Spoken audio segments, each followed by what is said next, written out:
there's so many emotional moments in the movie with Glorden and like a close-up of Glorden's face, but he has no eyes.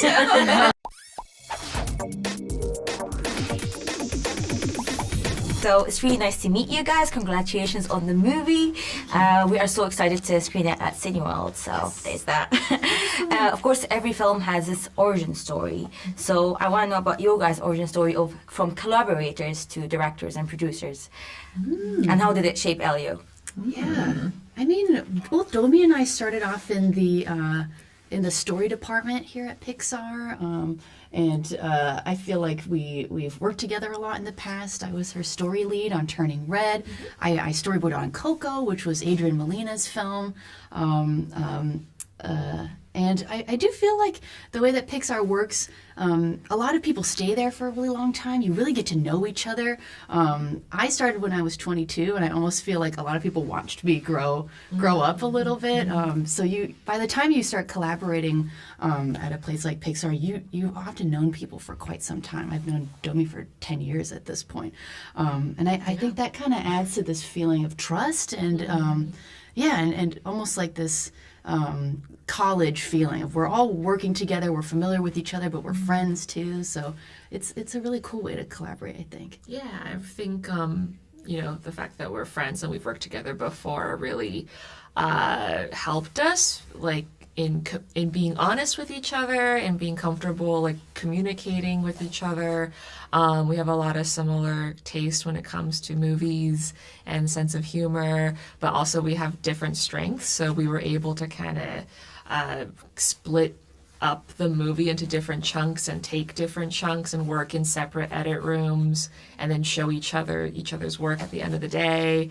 And then like even the moments where we would kind of butt heads or have different opinions on like an idea, we would like talk it out.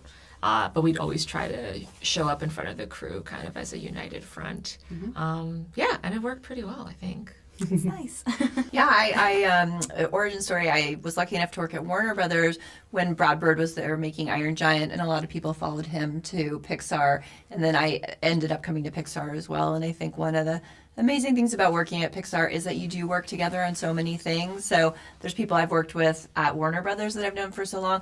Domee and I were both on Good Dinosaur together. Maddie and I were on Coco. So Pixar is a great place where we all end up crossing paths in many ways. And those bonds are really strong. So it's really easy to jump on a project together. Domee and Madeline, you both have a unique way of directing and animating non-human characters. I go from Turning Red and Boro and Bao, and I even want to go back to Omelette because I love that. So I know, how was it creating these characters for Ellie, like extraterrestrial characters? Yeah, I mean, we were lucky in that when we joined the project, all of the aliens had kind of already been designed by Adrian and the production designer Harley Jessup and his art team and the character designer Matt Nolte. So it was kind of like inheriting this amazing like toy box of these like really cool looking characters and trying to figure out like how to kind of tell a story with them in a really fun way. But I mean, I love the challenge of working with like non-human characters. The fact that like a lot of our characters don't have eyes or faces and like multiple legs, and each alien has a different rig was like a really fun challenge for us and for the animators, especially because our character Glorden, he's so expressive in the movie. There's so many emotional moments in the movie with Glorden and like a close-up of Glorden's face, but he has no eyes. But like you work with these animators who are like our actors, and they figure out brilliant ways to have the character emote, like using the ears, like to pin them back if Glorden's feeling sad, or using his whiskers, like fluttering them if his heart is fluttering, and really just like utilizing that mouth and those mouth shapes in a really fun and exaggerated way, just to express his emotions. So that's that was a really fun experience. Yeah. To you personally, what is your favorite thing about watching a movie on the big screen?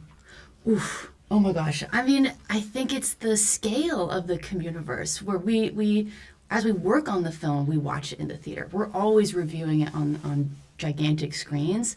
And I think that the scope of the whole film can only really be appreciated, unfortunately, in a theater. and with the music on full blast, I think that's the best way to get yourself into the headspace of the main character when he sees the Communiverse for the first time, is blown away by it.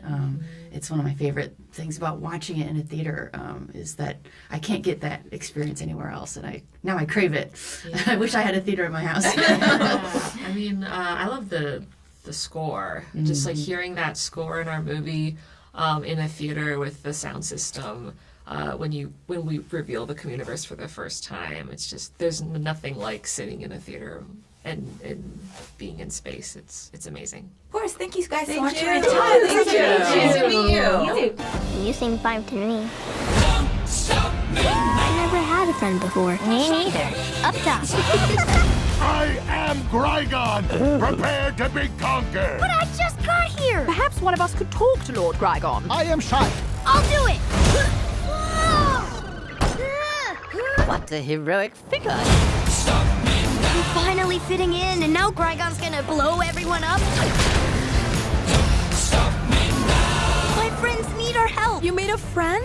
Just give it time. Stop me now. Good time. You will feel my wrath.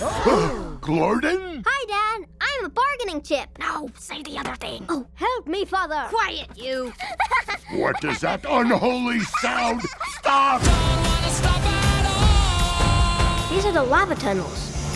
Gordon, I am not fireproof. Why didn't you say something? Gordon! Just get in my mouth. It's actually kind of comfy in here. It is? I've never been in there.